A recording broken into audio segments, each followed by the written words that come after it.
You hear about this Lady Ghostbusters bullshit cooter? Seems like they got something against man trapping spooky ghosts. Now they gotta have a bunch of lesbians come and do it for us. First it was the Mexicans, now it's our damn women. Who's gonna stitch the buttholes back in my underwears now? I hear them city folk are buying up those Amazon's Echoes. Some sort of robot that teaches you how to cook faggot minion tries to take your guns away. Over my dead body? Yup, and worse all, it's got a damn lady robot voice. That ain't right. Old dang world's all fucked up. Good thing there's still real men out there like us. Hand me a Keystone Light, I'm watching my figure. Oh, me too. Care for a primetime cigar? Old dang, what in the Toby Keith name is that? It's a goddamn volcano!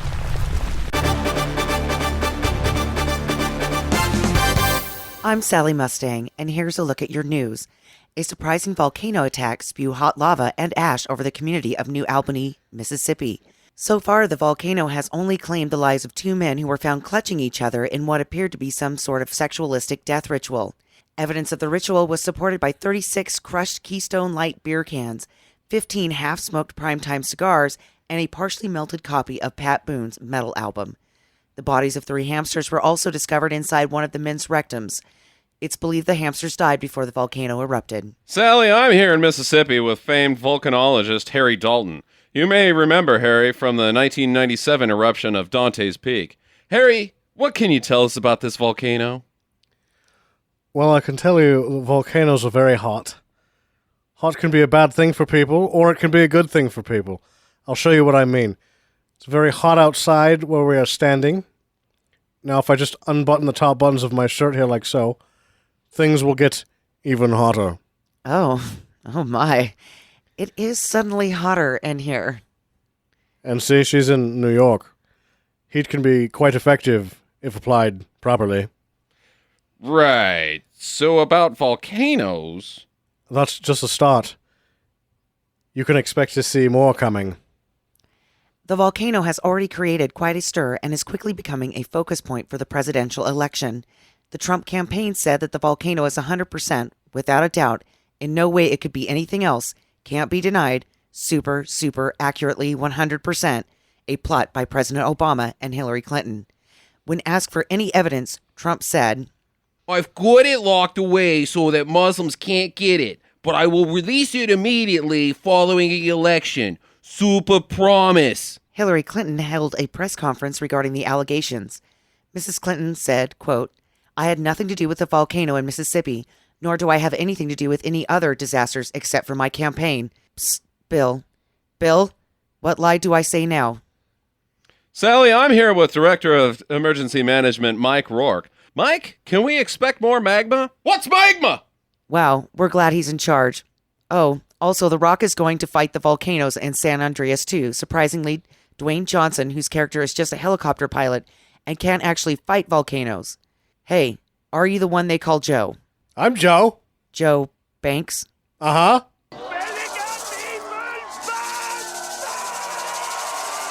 Well, the sacrifice is here, so we're all good. I'm Sally Mustang. You have angered the volcano gods and Sharkbait. Ooh ha ha. Sharkbait. Ooh ha ha.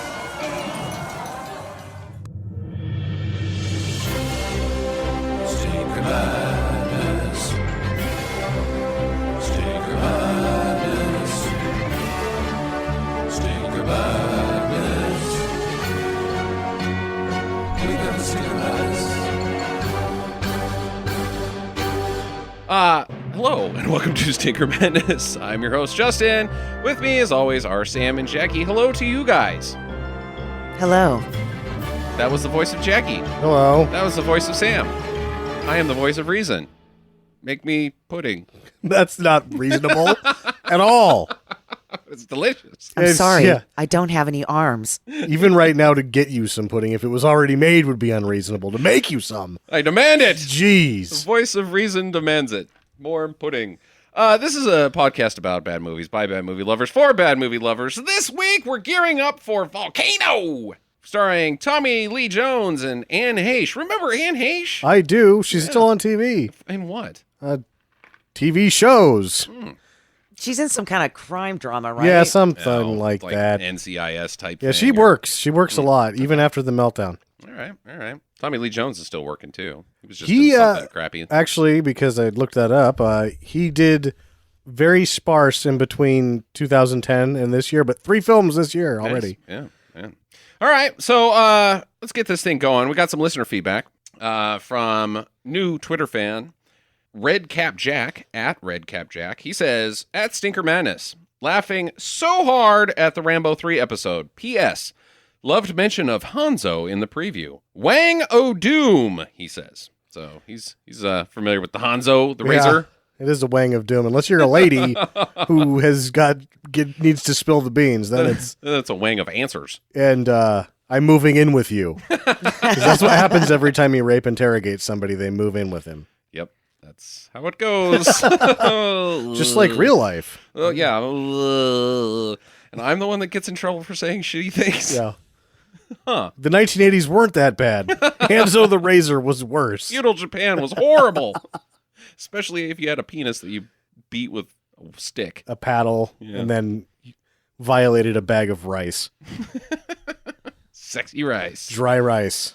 And that's how Hanzo becomes like superpowered, isn't it? He gets rice in his pee hole. Yeah. He just That has to hurt. conditions his wiener for... But isn't that also like how he gets kung fu, super good kung fu ability? I doubt it. Oh, okay. I thought that was like the core to everything. Stick your wiener in a bag of rice and you can do stuff. No, he practices that in the yard on the statues for the kung fu. Yeah, okay. Hey, we got some more Roman do's and don'ts this week. If you missed our Prelude episode last week, which was the Prelude to License to Drive, very funny episode. Go back and listen to that.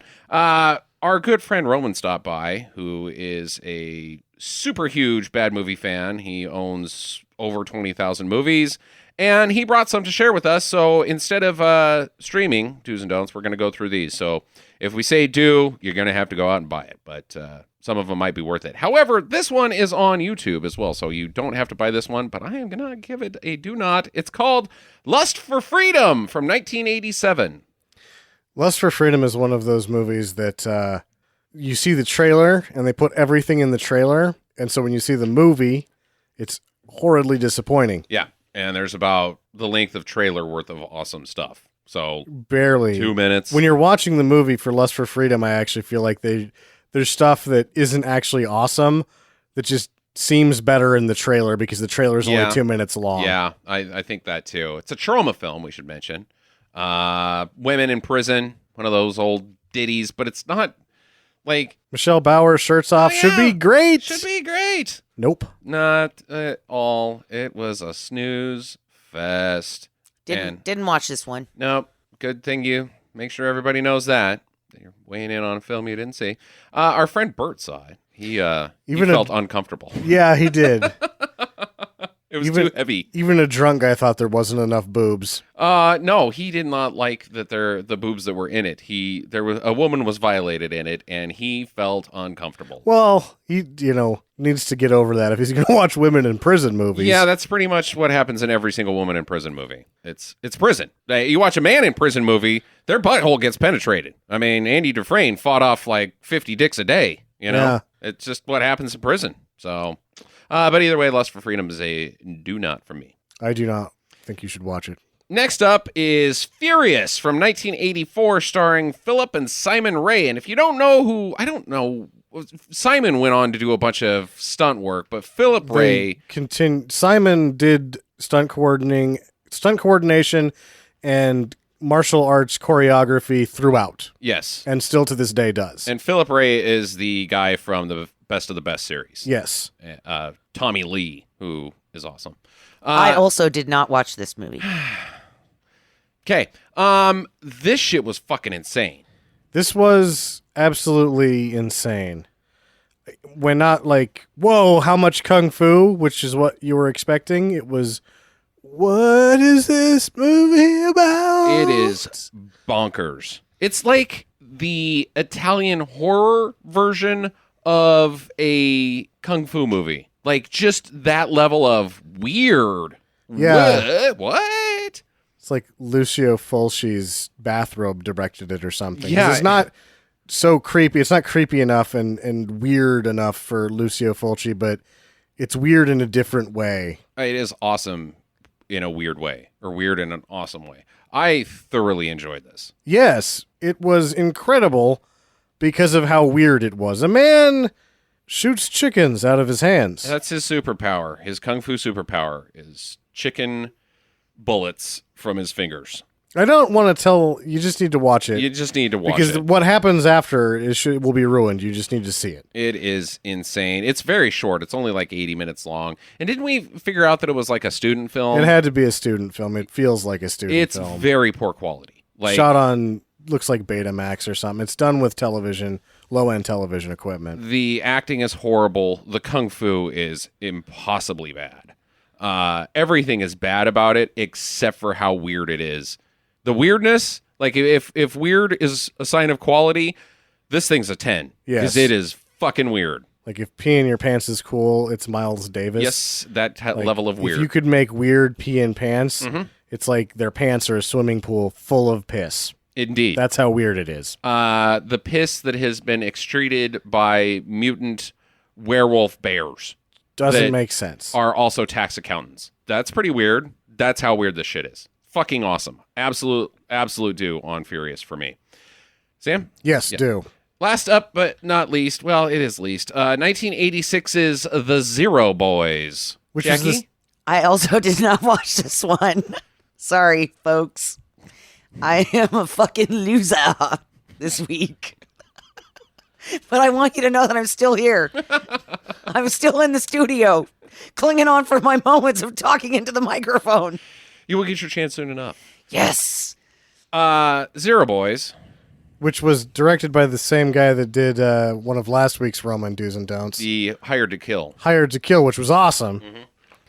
Zero Boys looks awesome. It has this awesome idea that, like, the hunters become the hunted. It's a slasher where all of a sudden they're accidentally hunting the wrong people. That's the setup. Uh-huh. That But it's a they're back action guys Yeah. in a seriously conventional slasher film. yes, Cabin in the Woods. backwoods slasher meets the Zero Boys. Yeah. And that's the setup for it. As it turns out, the Zero Boys are dicks. Yeah, they're douchebags. They're not really action guys. They're just douches. They're paintballers. And that it's just a conventional slasher. It is a straight up conventional slasher. Nothing actiony happens. No. Like, the premise is seriously there. Action guys, they got Uzis, maybe toss in some rocket launchers, shit like that, a few grenades, and then like a wave of slashers, and it's just this free-for-all battle where everything gets destroyed.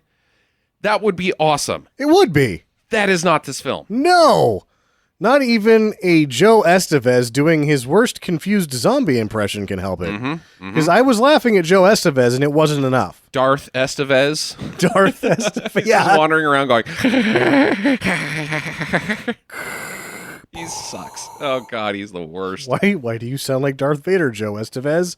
I need a lozenge. Because I guess my character's crazy, and that's what crazy people sound like. He didn't even know what he was doing. He You had could no tell. clue. No Ugh. idea.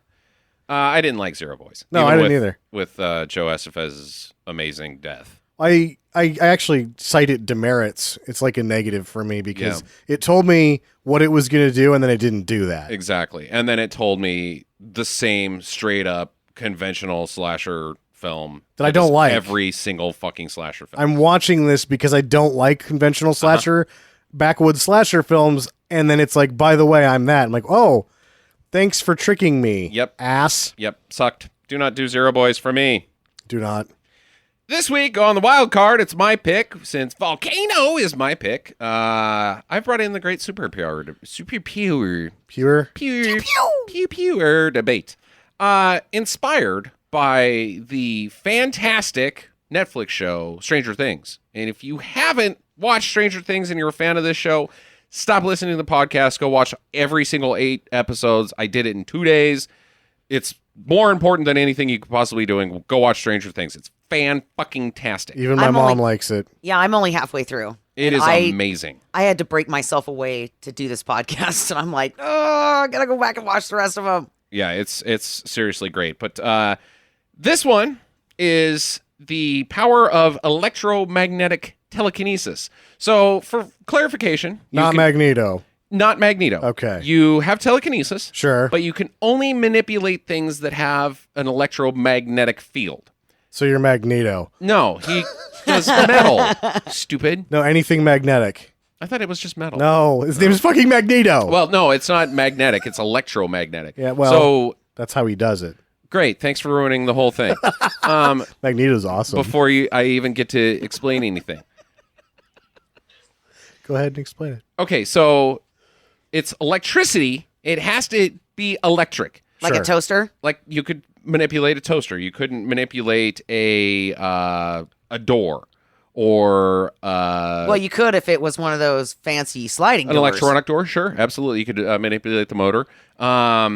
You could do people because they have an electro field. To animals? Animals. Yeah, it's one of the Fish? most chilling things about Magneto is really if he concentrates, he can just rip all the blood right We're out of not your body. talking about goddamn Magneto. Why not? He's awesome. Okay, it also comes at a cost, though. $12. No. If you manipulate something small, you get a nosebleed. If it's something medium, say a person, it could render you unconscious. If it's, say, something the size of a city block, you would die. But you could do it. You're going to die from it. Okay. So there is a penalty. Well, am I going to shit my pants at any point? Possibly, yeah. Say in between nosebleed and unconsciousness, you shit your pants. Okay, so there is a point where I could possibly poop So myself. between toaster and person, poop your pants. There's like the small ones are no permanent damage, but Just a nosebleed. some heavy lifting, it's seriously permanent damage, probably. A person's going to render you unconscious, so you're going to come back from it, but you're going to knock yourself like if out. you throw a car, you're Gonna have problems. Yeah. Yeah, you're not gonna feel real good. You're gonna be down for a while. interesting. What's Magneto's the- better. Yeah, Magneto's better. And we're not talking about him again. This- Magneto is not the character. I don't know. Like, it would be cool to have this power, but then at the same time, I mean, To use it, you'd have to really. You're yeah, gonna. you're just fucking yourself up. You're going to sacrifice yourself at some point Okay, for the greater good. I'm sure. possibly. Well, not if you're Donald Trump. No, Ugh. no, not that.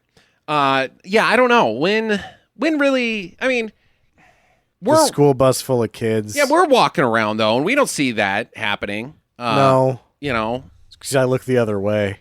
do you? That school bus is going to crash. What? I'm looking at these boobs over here. Sorry. Yeah, I'm not saying it's a guarantee that you're ever going to have to sacrifice you. Maybe if you're, not to bring up old sad times, but you're standing around New York City one day and you see a plane fly overhead that shouldn't be up there. You could probably do something about that. You're probably going to die from it, but Yes. maybe you save 3,000 people's lives. But, I've never been in that situation, so it's not a guarantee that you're going to end up having to do that. I don't think I'd want this power Okay? because I'm not that good of a person, and I don't know that I would be willing to cause myself personal harm for other people's benefit. Because most people are just ungrateful dicks. Sure. Anybody that I've ever helped across the street, excuse me, I will let you go in front of me, and they're just fucking assholes. And granted, these are like little scale things, but like most people are just ungrateful dicks. I'm sure with a few nosebleeds and a little practice, you could, move on to some nefarious things with it. Oh, yeah, Rather you could than just totally help. use it for evil. Yeah. Absolutely. Probably the nosebleed level of evil would be way easier. You could pick locks and do all sorts of shit like that. It'd take time to learn, but you could. Well, you Burn couldn't- your you coworker's couldn't- toast. You couldn't pick a padlock or something like that. It'd have to be an electric lock. Okay. But you could burn Frank's toast Which every most of day. them are electric. All the good ones are electric. So, Sure, yeah. not padlocks. Combination locks. What if you just steal somebody's bowling shoes? No, but if you want all the money in the bank, Deadbolts. electric block things. Yeah, we could do that probably. Those are pretty significant pieces of equipment. I think you're going to get a little bit more than a nosebleed from that. Well, it depends on how much of it you have to manipulate. True. Okay. Are you willing to crap your pants? For zillions of dollars? Just poop before you leave the house. I do it. Yeah, you could. You could also poop beforehand, before you go to rob the bank. Or save the bank from being robbed. Indeed. I need a score, guys. The personal danger thing, I mean, it's a cool superpower, but it's actually so detrimental to your health that I'm going to give it a 4. Okay. Yeah, I'm going to give it a 3. I don't know. If it wasn't going to affect my personal health to have this thing, I'd probably do it. But I'm not willing to put myself in danger for other people. Well, that's a 3.5 for electromagnetic telekinesis. No. With heavy price. Yes, with heavy price. And no stupid-looking helmet that you have to wear. I would probably still wear the helmet. The helmet is to prevent Xavier from getting into his brain. To keep your bestie away. Yeah. He'll get in there and futz things around, make you think other happy thoughts and flowers and all that shit. Stupid X-Men. Sam, tell us about Volcano. Made in 1997. I'll tell you about it. It has a volcano in it. It does. Just feel free to jump in anytime here, Sam. It really doesn't. There's also magma What's magma? Well- that's in this movie. Okay, let him do his thing. Oh, are you ready now? Geez, I mean, I just didn't want to have dead air. How rude.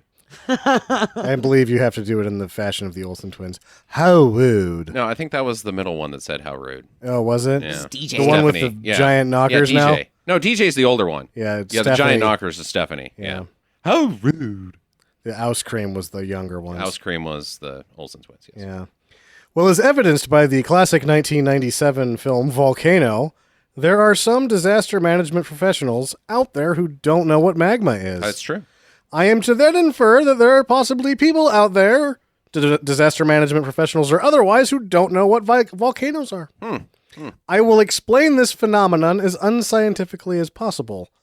A volcano is a giant dirt cone that shoots fire sauce out of the top. Not the good kind of fire sauce either. Not sriracha. You put this stuff on your taco and it becomes El Taco de la Muerte. Los pantalones en fuego. Yeah. It melts your whole face and plate and table. And you say butthole in Mexican. Yeah. Oddly, this film, which seems to fumble the science like a greasy, overinflated football, was helmed by one Mick Jackson. Jackson, before directing such films as L.A. Story and blockbuster The Bodyguard, and this pile of shit, had a hand in some of the greatest television ever made. One instance, and his first directorial effort, is the James Burke series Connections. If you haven't seen Connections, get a seatbelt for your brain and buckle up. I have not. You should watch Connections. It's fucking Is amazing. it like a detective show? No, Connections is the history of science and how it's connected, and it's narrated by James Burke, and it moves really fast for an educational program. Oh, that does sound And it bounces from century to century. Like, some guy will figure something out, and then it won't get really utilized for 300 years, but then you'll go back like 400 years, then all of a sudden it's on the space shuttle. So it's like a non-spacey version of Cosmos. It's like Cosmos gets bitch slapped by every educational program, I think, wants to be Connections, and none of them have done it since. I would like to go to there. Yes, watch Connections. It's got 40 episodes. It's awesome. He would rebound from this film as well as Clean Slate with Danny Carvey, which he had done immediately prior to Volcano, making events for HBO, such as the adaptation of Live from Baghdad and the recent Temple Grandin, which won him an Emmy. An enemy. An enemy in me. I hate you now. No, he won an Emmy for that. And 19 years after, he has returned to the silver screen with his most recent effort, Denial, which he just got done shooting in February. Okay. It's Tom Wilkerson in it. Oh. Tommy Lee Jones was a guard on the fabled undefeated 1968 Harvard football team. Mm-hmm. That was the team that famously beat Yale 29-29. Famously. Anybody not wondering about the math on that one? 28 to 29. 29-29. Harvard beats Yale. I just thought you were stupid. I was just going to let it go so I can call you idiot later. That's a story for another podcast. I have a There's a feeling. whole documentary Yeah. called Harvard beats Yale 29-29. Okay. It's the first time in like 100 years they were both 6-0 and they ended up tying. The Kansas City overtime happens, I don't know how much after that, but that was the final score. That So was they a tie. flip a coin and Yale wins. No, They that was said, just they're the guys. Yale was so heavily favored that even tying was a win for the spirit of Harvard. So it was the only people that printed Harvard beats Yale 29-29 was the Harvard paper. Oh, that's cool. Yeah. While at Harvard, he was roommates with Al Gore. Yes. Yep. Famed Vice President Al Gore. Famed vice president. Not TV's Al Gore. Yeah, I think he's TV's Al Gore. Oh, yeah, I guess he is. Yeah. Though it seems like Jones' career was winding down, as I mentioned previously, he's been in 3 movies this year, including Jason Bourne, which should stink. Co-star Anne Heche hadn't done her meltdown yet. That would come 3 years later when she would, while on ecstasy, ditch her car, walk almost 2 miles through the desert half naked, and then intrude on the home of Araceli Campese, After a few glasses of water and a shower, Haish just wanted to curl up and watch some movies. That's when Kempes called the police. I got a nutty broad in here. She's like, I don't think she's leaving. Subsequent struggles were better chronicled by Barbara Walters, and the juicy bits are probably still on YouTube if you want to actually watch somebody really come apart. The Anne Heche thing was actually painful, if you remember when it happened. And, No, I didn't care. oh, God, it was, she had an alternate world, and in this alternate world, she was the half-sister of Jesus. Okay, I can see So, that. I mean, it gets worse than that, too. Maybe she should call up Selma Blair, and they should pal around for a little while. Maybe that's who burns some of Blair's private parts and will let her eat or drink. Yeah, exactly. They could have a Thelma and Louise ending. Drive it off the cliff. That's what they think. They're just sitting on the couch on drugs. We made it off the cliff. No, you didn't. We landed perfectly on all four wheels, and we're still holding hands. Meanwhile, they're not holding hands. Both of them have wine spilt all over them. They're just snoring. Well, keep an eye out for Don Cheadle, who regrets this film. Keith David, who doesn't care as long as the craft services are in order. Yep. And Northern Exposure alum John Corbett, who was probably happy about being in the Magma movie. Probably. I believe that this thing is streaming someplace because we just freaking watched it, and I was like, oh my God, this is an episode. Do you remember if we saw that on Netflix or was it on I think it's on Netflix. I think it's on Netflix. It's either that or on HBO, but either way, it's out there. Go find it. It's a train wreck. It's a lot of fun. I can't wait to do the show on it. So come back to us on Monday. In the meantime, get to the chopper. Fans of Stinker Madness, iTunes thinks you don't like us. What? How is that possible? Well, it's because you haven't given us a review yet. Go to Stinker Madness on iTunes and take just a couple seconds to rate and review us there. While you're at it, hit up Stitcher.com as well. Be sure to follow us on Facebook and Twitter @/Stinker Madness and email us at talk@stinkermadness.com. We'd love to hear from you. Thanks for listening and get to the chopper. Farm Heroes. Farm Heroes! Super Saga. It's turnip. Either grows or it doesn't. Yeah, very heroic turnip grower. Maybe the turnip is in danger. Endangered turnip. Yeah, like locusts or something. You have to. Yeah. Move along, Lucas. You gotta whack some locusts. Are we all ready? Mm-hmm. I want to check out of you. Check. I'm checking. Okay. I hear them city folk buying up those Amazon Echoes. Some sort of robot tells you how to cook faggot mignon. Tries to make your guns away. I gotta do that again. I hear them city folk are buying up those Amazon's Echoes. Some sort of robot teaches you how to cook like a faggot mignon. No. Tells you how to cook faggot mignon. Okay. I hear them city folk are buying up these Amazon Echoes. Some sort of robot tells you how to cook faggot mignon. How do I do Donald Trump again? Duckface, Boston. I've got it locked away so that Muslims can't get it. But What? Lower. I've got it locked away. I've got it locked away so that Chowder. I've got it locked away so that I've got it. Gold dang world's all fucked up. Gold dang and then fucked in the same sentence. That's what. I am going to avoid the cuss word.